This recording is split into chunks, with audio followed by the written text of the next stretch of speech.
Hi, it's Glenn Martin here. Just doing another bit of a live for how I do some processing of my images. And I'm just going to run through how I process this image in Lightroom. A couple of things before I cut over. So I always shoot in RAW. So with RAW, you have to process the images. If you're shooting in JPEG, that's fine. It just means that your camera is processing the video for you. And if you are watching this, please do give me a bit of a thumbs up or a like, or say a hello in the comments. And so neither is right or wrong, JPEG versus RAW.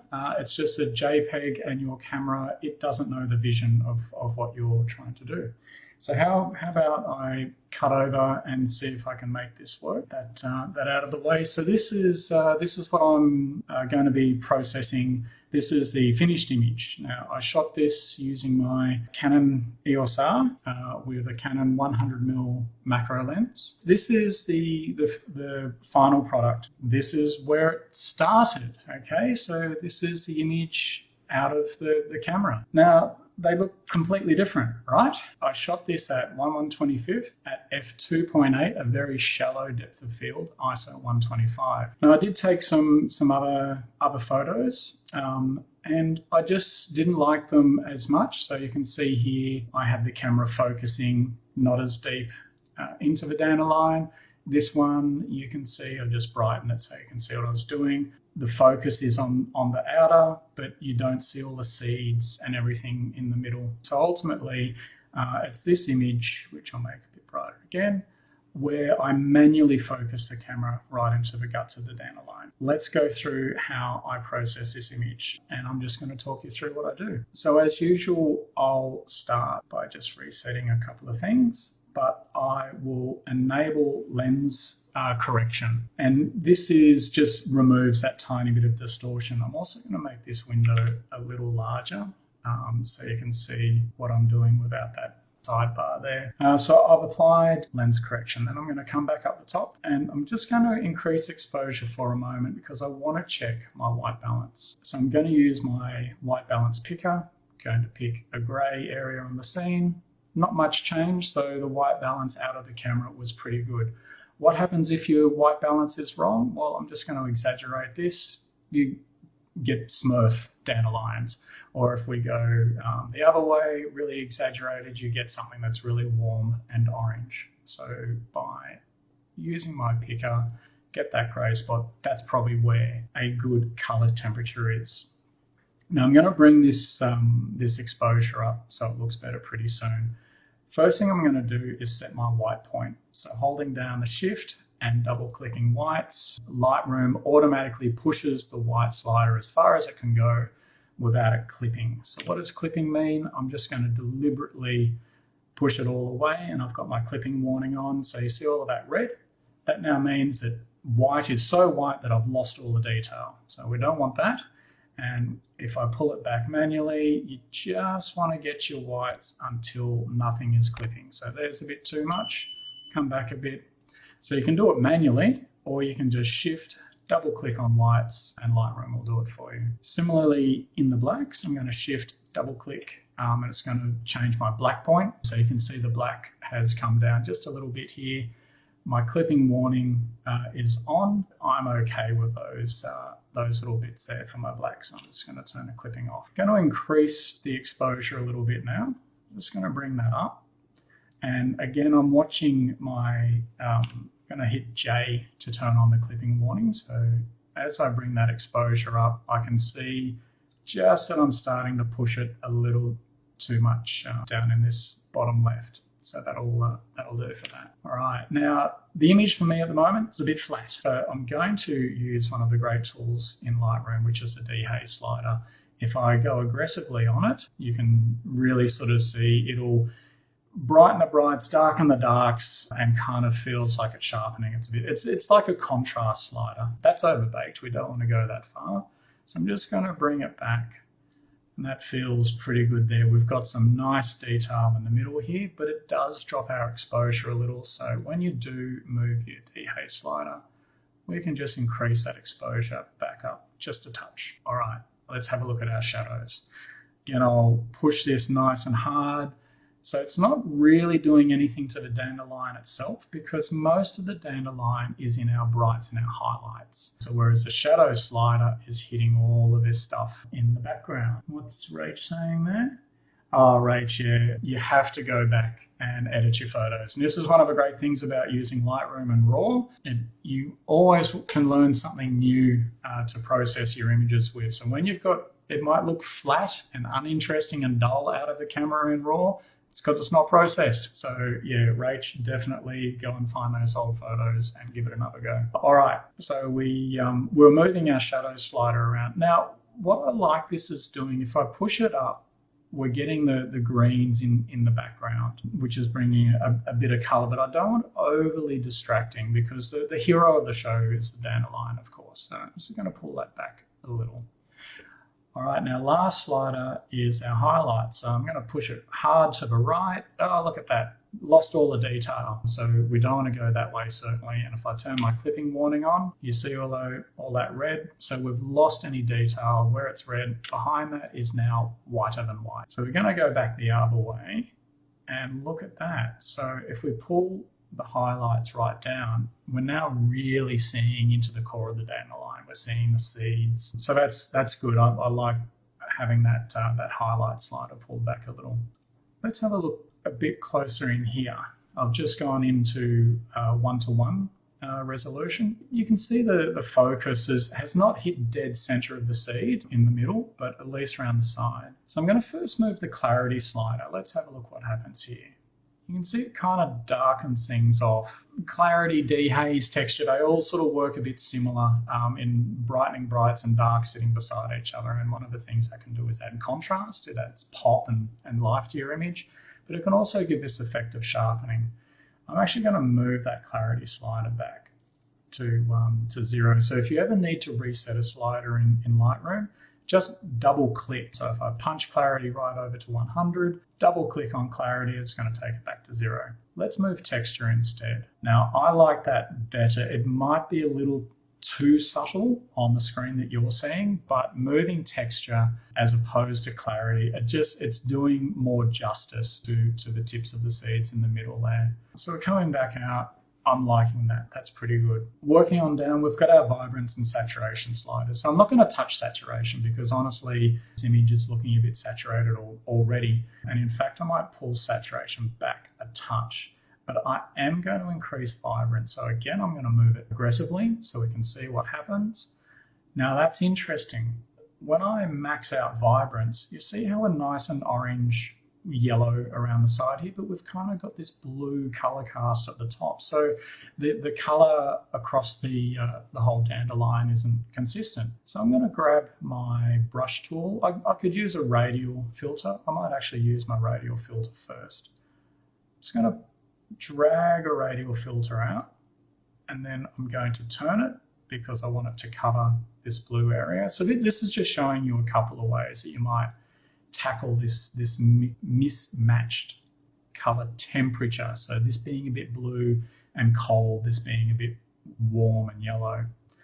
Need to invert radial filters, by the way, because otherwise the effect, if I don't invert it, let me just increase the exposure, it's affecting the outside of the image, outside of the filter. I actually want it to affect in the middle. So there we go. Whoops. Invert, and let's take exposure back to 0. So what am I going to do to fix this blue color cast? I'm actually going to move my temperature slider, and I'm just going to increase it to the right just a little, and I'm just visually trying to find a bit of balance to make sure the top is as good as the bottom. And from what you can see there, that's actually not bad. So I'm going to undo that.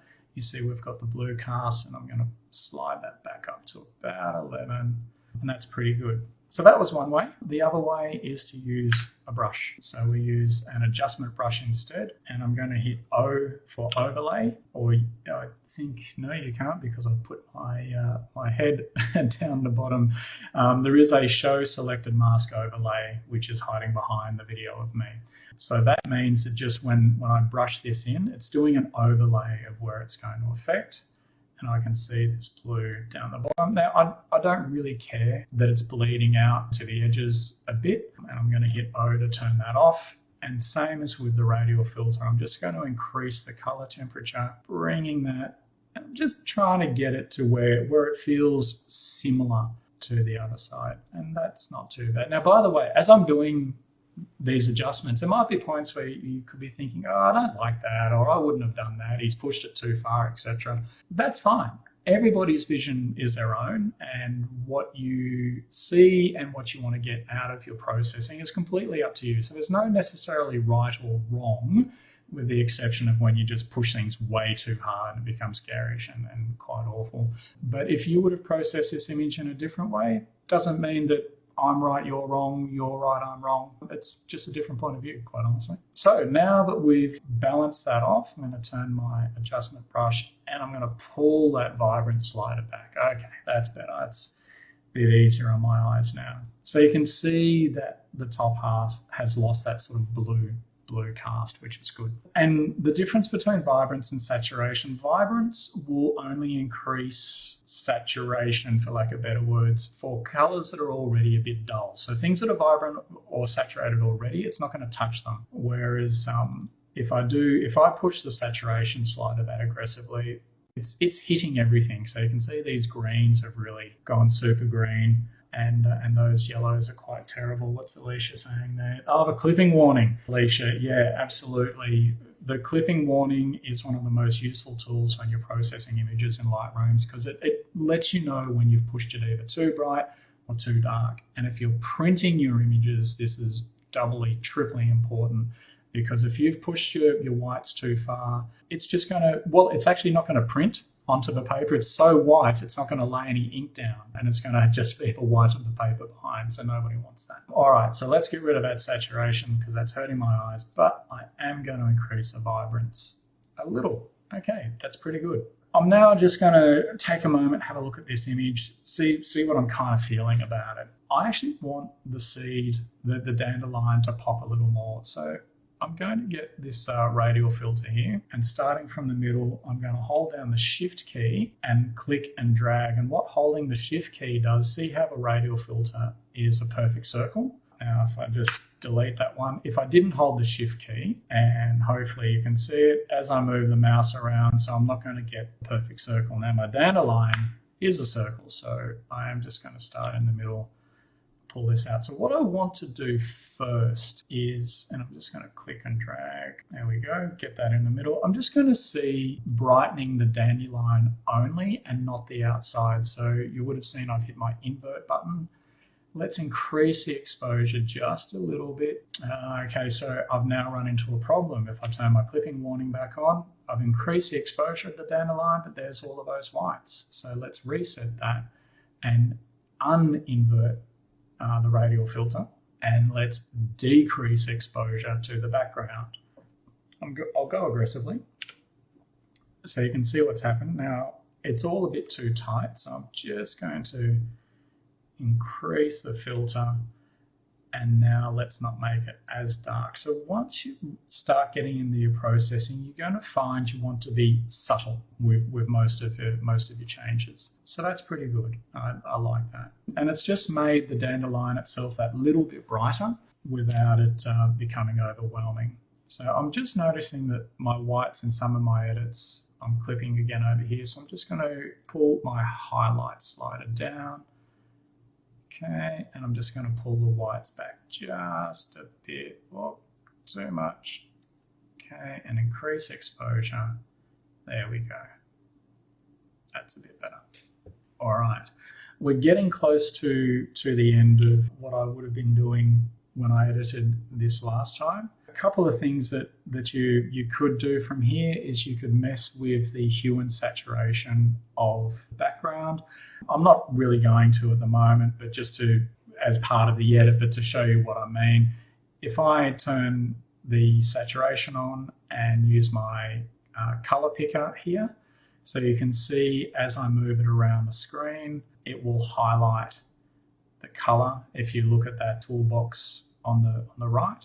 So I'm just looking for green, and I'm going to push that through the roof, and it's gone and increased the green saturation, but it hasn't touched anything else. I actually don't like what that's doing, so I'm just going to double click saturation to reset. We're going to come down and now apply a bit of sharpening. So anyone who saw my video, where my last one where I actually got the editing to work, I was talking about masking with your sharpening and why you don't want it to apply to everything. Just going to zoom in to this section here. It's a little bit noisy because the image was not processed by the camera, it's raw. So let's first turn the color noise off, put that up to about 20. And my noise reduction, just through experience, I think 30 is going to be good enough there. Wait for that to kick in. Now on my screen, it's gone pretty good. You may not be seeing the detail on yours, but for me it's good. Now the sharpening though, what happens with sharpening? Sharpening is supposed to sharpen the edges of bright and dark, so contrasty areas. When I push sharpening to the max, you can maybe hopefully see that we've now got all of these artifacts that have appeared. Let me actually bring up another window. And now because I'm doing sharpening and luminosity, it's now everything's going a bit slow. Let's go 3 to 1. There we are. Okay, so if I turn sharpening off, this area has stayed smooth. But if I increase sharpening to the max without applying a mask, you can see now we've got all of this artifact has appeared. Remember with the masking, so you can either move it manually, but you can see the artifacts are going away. But if I hold down the Alt key, and apologies to Mac users, by the way, I'm a PC user and I don't know the Mac shortkeys in Lightroom, so please forgive me. But if I hold down Alt and then click on masking, see how my screen's now white? That's because the mask is applying to everything. If I drag that to the right, you can now see it's dropping off, and once it's black, the sharpening won't apply. So we're now not getting these funny artifacts in this smooth areas where there's nothing that should be sharp, right? Because there's no sharp edges. It's like trying to sharpen a cloud. Clouds aren't sharp, they're nice and fluffy. So here I've pushed, what I'm looking at is the area in the middle. They're saying liking the radial filter. Yeah, the radial filters are really, really good, Mitch. Michelle, sorry, I have my glasses. Michelle, radial filters are so useful. You've just got to remember to either invert them or not. It's a bit counterintuitive because when you do put a radial filter over something, you're kind of thinking that's what you're applying it to, not what's on the outside. Okay, so sharpening, 100%. If I turn the masking off, and 100% sharpening is never where really you want to be, because now that just looks awful. So I'm going to pull the sharpening back, take it back to 0. Now let's just move it out to about 40. That's not too bad. That's applied a nice bit of sharpening without sort of edges appearing where you've got these very fine filaments, but it's still applying sharpening to everything without a mask. So holding down the Alt key and I'm sliding to the right. And so of course, I just want to move that slider so it's not applying to smooth areas in the background, and it's only applying to the dandelion, which for me was there. Now, another thing with these little toolbars, you see how I've got the detail here? See this little toggle on and off? I'm not sure how much you're going to see, but I'll give it a go. This just turns off the sharpening and the noise reduction, and I'll move in a bit, try and find the detail area. So that's with it all off. It's currently all off, so I'm turning it on now. All right, with all that noise is gone, and we've increased our detail in the dandelion. Okay, I'm kind of coming to the end because we're almost finished. Couple last things I'd probably do at this stage. I always like doing a touch of a vignette on the outside of an image, but on this one, like if I go aggressively, I don't really like how, because I've got a perfect circle and the vignette, I'll make it a bright one. You can see that the vignette is not a circle, it's this oval shape. I'm going to not do vignetting that way, And I'm actually going to come up and use a radial filter again, and we're going to hold down the shift key and click so I get my perfect circle. I'm going to make it quite large to see where the filter is applying. O for overlay, and we've now got that red area, so it's still a bit too tight on the dandelion. So I'm just going to reduce the feather a little, and I'm now going to make the filter a bit wider. There we go. All right. O to turn it off. Turn off the overlay, and I'm just going to aggressively pull down the exposure so you can see where vignette's coming in, but we want it to be subtle. Why do we want a vignette? Okay, it doesn't work on everything, and vignetting is to people's taste, but it just, your eyes will be drawn to the brightest part of the image, which of course we want to be the dandelion in the middle. If the background is also bright, you're not really letting people's view be bounced back into the image. So by applying just a subtle vignette, it just darkens off those edges just a touch. It's not to everybody's taste, but it's how I do it. And it just gives the focus, what we want people to be looking at, just a bit more pop. So there we go. I'll turn my radial filter off. Okay. So that's where I kind of ended up. Where did I start? So hitting the backslash key. That was the original image. 2 stops underexposed, unprocessed, unsharpened, with no noise reduction, straight out of the camera. Does that mean that I did not get it right? No, I very deliberately underexposed this image, so I had a faster shutter speed.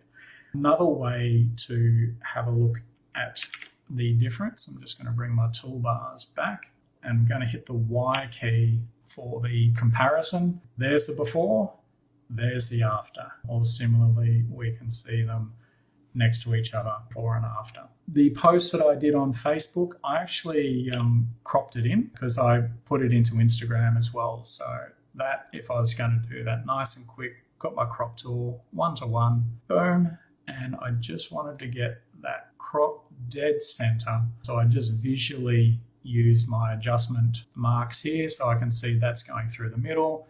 And up the top, I can see that's gone through the middle as well. So bam, just crop that and go to full screen. Let's have a look. There we go. But at the end of it, there we go. So that's how I processed the dandelion image. Even though the video has been running for half an hour, so anybody who's lasted with me for that long, thank you so much for hanging around. It doesn't take me half an hour to process to this level. It'd be less than 5 minutes. Oh, and before I go, the other images that I shot but didn't post, a really cool thing that I can do in Lightroom. You can see on my toolbar down the bottom here, I've got the image that I'm editing selected. Here's those other photos which I selectively brightened or not, just so you could see what was happening. What if after all of that work, it's like, well, what would this look like for those other ones? So let's just, with the first image selected, I'm holding down the shift key and clicking on that 4th one to the left. You see how they're now all highlighted. I'm going to hit sync over here, and I want to apply everything that I've done to this image to all of those others. So white balance, tone, texture clarity, cropping, spot removal. So let's synchronize that. So now I can quickly apply these settings. And so let's go and have a look. In doing the synchronizing, so this one, it's gone a little bit awful. So let's just fill the screen with this. You can see, hopefully, why I chose the inside of the dandelion as opposed to the outside, because it's in there so sharp. Lost all that interesting detail. I'm going to bring that back out to fit. And what else have we got here? So this was shooting at f2.8 with the focus on the outside. So for me, I really felt that, I mean, that was interesting, but the fall off in the depth of field, the focus was a bit too much. But when I focused manually into the middle of the dandelion, still at f2.8, in my opinion, out of those 2 images, Now, somebody might be sitting out there thinking, oh, but I like this one better. I would have focused my attention on that one. That's fine. It's all up to you what speaks to you. And this one, as we just wait for this to load, I must have moved away a little bit. There we go. I definitely don't like this one as much. Let's bring that back out to fit. Oh, Rach, look, so Rach is saying in the comments, might take her more than half an hour. When you first start editing with Lightroom, it can take a while, certainly, to find your Lightroom feet. I've been using Lightroom for a few years now. I use it for all of my editing. 98% of my images I'll only process in Lightroom. So the more you use it, the faster you'll get. So persevere, Rach, persevere, and you'll get much, much quicker and less frustrated. So between these last two, I really felt that image had it. There you go. I think that's everything that I wanted to cover. Thank you for hanging out with me. So feel free to leave any other comments and questions, and I can certainly answer them. But otherwise, thanks for watching. And if there's enough interest, I'll do more of these into the future. And it's just showing you what you can do with Lightroom without having to be an absolute wizard, and certainly without having to drop into Photoshop. And I might also mention that everything that I've done here in Lightroom didn't add anything to this image that wasn't there in the data. So the greens were there that you saw. I didn't make the greens purple, for example. I didn't drop in a unicorn. I didn't make 5 dandelions or anything. All of this content was hiding in the data of this image, and I just used Lightroom to pull out the color and the detail and the brights and the darks and the shadows and all of those things which already existed. So that's where I'm going to leave it. Thanks so much for watching. Have a great rest of your evening. And now watch me get really awkward while I try to end this thing gracefully.